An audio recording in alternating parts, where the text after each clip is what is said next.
Good morning to all of you.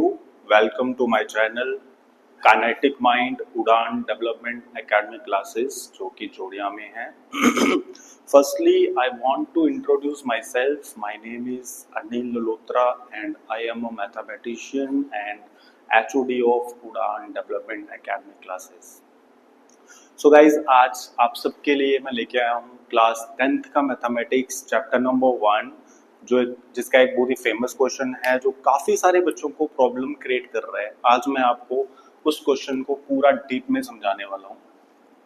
So topic है how we can prove that √2, √3, √5 is an irrational number. आप सबने ये question काफी बार सुना होगा और काफी सारे बच्चों को इस क्वेश्चन में बहुत ज्यादा प्रॉब्लम आ रही है जो मैंने नोटिस किया है. सो आज मैं आपको समझाने वाला हूँ कि हम कैसे प्रूव कर सकते हैं किसी नंबर को कि वो एक इरेशनल नंबर है. सिर्फ देख के नहीं, हमें उसको प्रूव करके बताना होता है, जो कि क्लास 10th में हमें पूछा जाता है कि आप इसको प्रूव करके बताओ. सो इन तीनों में से मैं कोई एक नंबर ले लेता हूं. जैसे हमने ले लिया √5. अब मेरे को इसको प्रूव करके बताना है कि √5 जो है वो एक इरेशनल नंबर है. ऐसे तो देखने में भी हमें पता है कि ये इरेशनल नंबर है, लेकिन हमें इसको प्रूव करके बताना है कि ये कैसे एक इरेशनल नंबर बनेगा.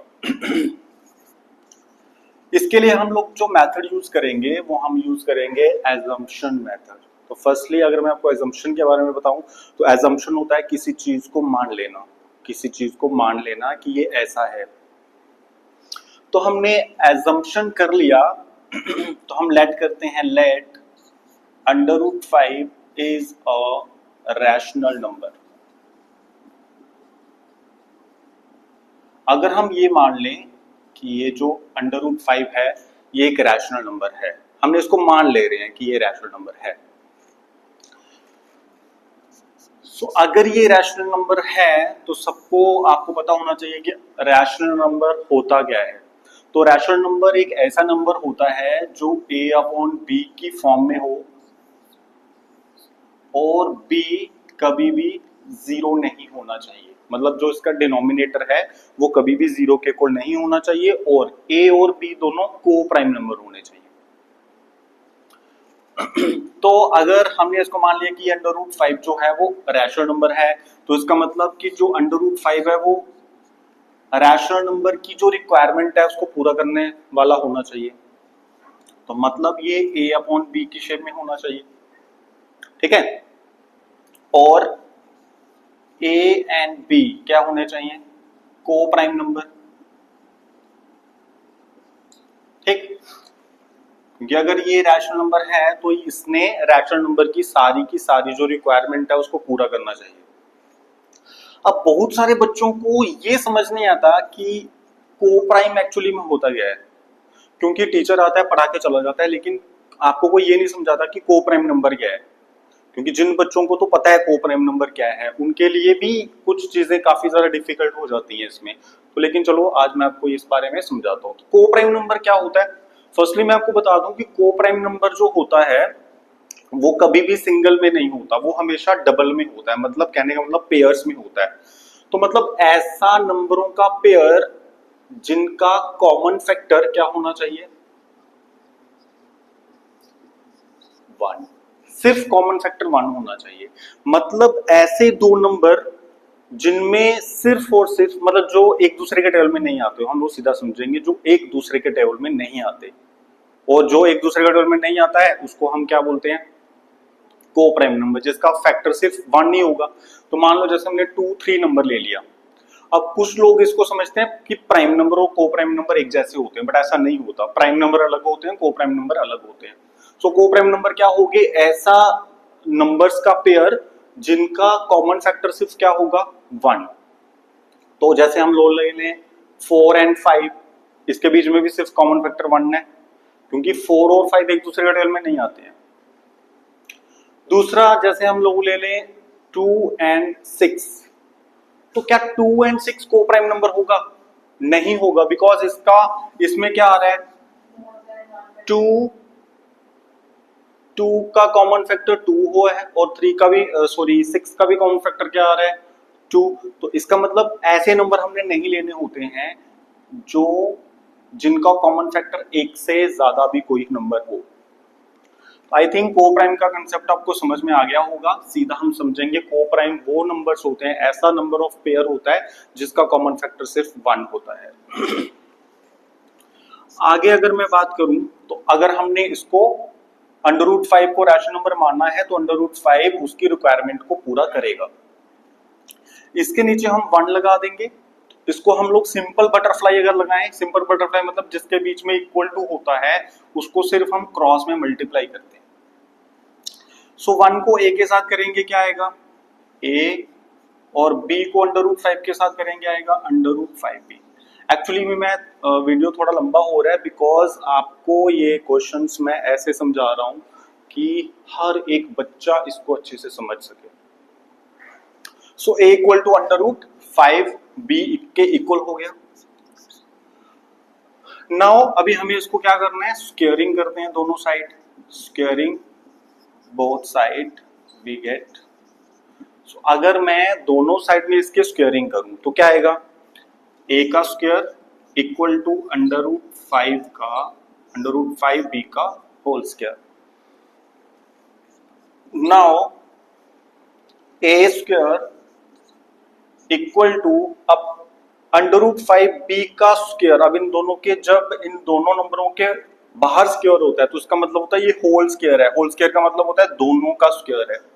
तो सबसे पहले अगर √5 का स्क्वायर हो तो स्क्वायर और रूट कट हो जाएगा और यहाँ पे क्या बचेगा, सिर्फ 5, और b का स्क्वायर तो ऐसे ही रहने वाला है। So a square equal to 5b square के इक्वल हो गया।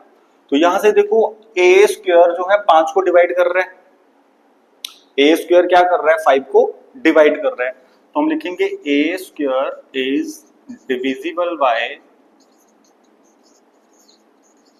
5। अगर a स्क्वायर 5 को डिवाइड कर रहा है so a is also divisible by,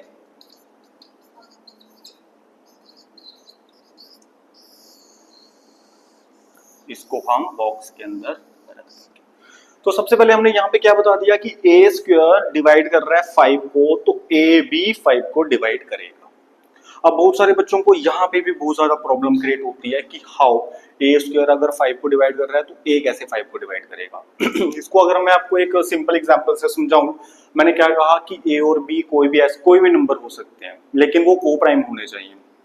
अब देखो अगर मैं a की बात करूं, a मैंने मान लो कोई नंबर ले लिया, मान लो मैंने ऐसा नंबर ले लिया जैसे मैं a को ले लूं 2, तो उसने कहा कि जो a का स्क्वायर है वो 5 को डिवाइड करता है, तो 2 का स्क्वायर क्या 5 को डिवाइड करेगा? नहीं करेगा, क्योंकि 2 का स्क्वायर कितना होता है 4। तो मतलब मुझे तो कोई ऐसा नंबर लेना जो 5 को डिवाइड करे। तो मान के चल लो मैंने ले लिया 5। अब 5 का स्क्वायर होता है 25 और 25 5 को डिवाइड करता है। तो कहने का मतलब कि जो 5 का स्क्वायर है वो 5 को डिवाइड करेगा। तो देखो अगर 5 का स्क्वायर जहां पे 5 को डिवाइड कर रहा है तो 5 भी 5 को डिवाइड कर रहा है। तो इसका मतलब कि कोई भी अगर किसी नंबर का स्क्वायर किसी नंबर को डिवाइड करता है तो वो नंबर भी उस नंबर को डिवाइड करता है। आई थिंक ये आपको अच्छे से समझ में आ गया। नाउ अभी हमने फर्स्ट आपको बता दिया कि जो a स्क्वायर है वो 5 को डिवाइड कर रहा है, तो a is also divisible by 5। तो इट मींस कि जो हमारा a होगा किसके इक्वल होगा, 5c के इक्वल होगा। अभी काफी सारी बच्चों को इसमें भी प्रॉब्लम क्रिएट होती है, यहीं से क्वेश्चन समझ में नहीं आता है काफी सारे बच्चों को। अब क्या हुआ, a इक्वल टू 5c मैंने कर दिया। अब c क्या है और मैंने यहाँ पे c क्यों लगाया है, ये बहुत बड़ा कंसेप्ट होता है जो बच्चों को एकदम से प्रॉब्लम क्रिएट करता है और बच्चे इस क्वेश्चन को रट के जाते हैं maximum. a equal to 5c तो मैंने लिख दिया कि जो a है इक्वल टू 5c होगा। मतलब अगर a स्क्वायर 5 को डिवाइड कर रहा है तो a भी 5 को डिवाइड करेगा और a इक्वल टू 5c होगा। और c क्या है, c इज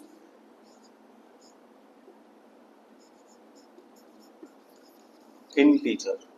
सी जो है वो कोई भी इंटीजर हो सकता है। कहने का मतलब कि सी के प्लेस पे आप कोई भी इंटीजर लगाओगे तो वो ऑलवेज 5 को डिवाइड करेगा।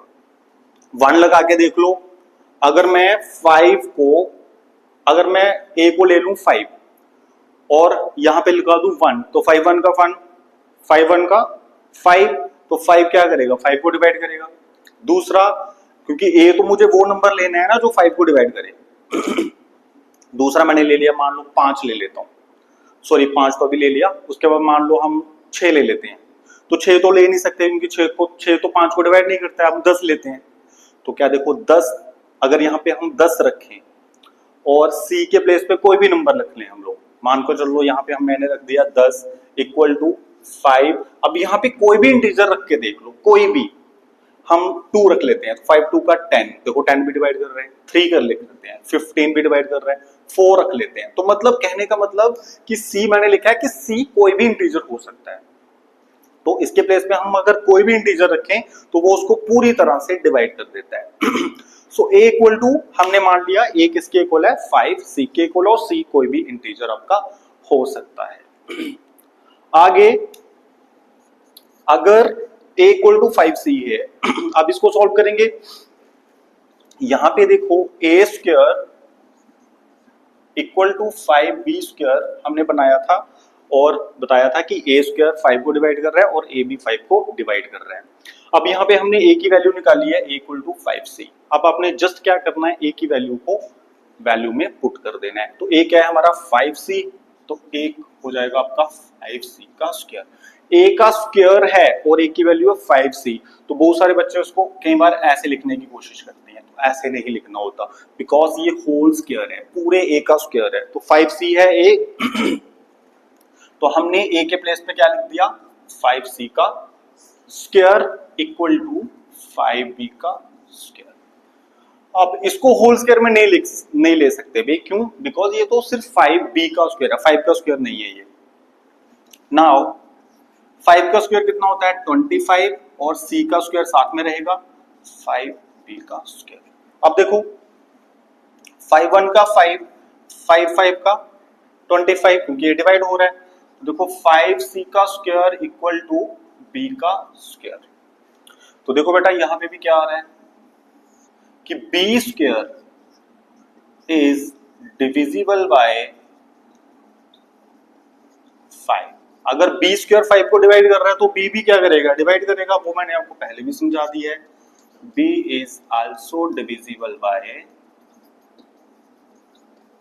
5। अब देखो यहां पे मैंने बताया कि a 5 को डिवाइड कर रहा है और यहां पे हमने प्रूव किया कि b भी 5 को डिवाइड कर रहा है।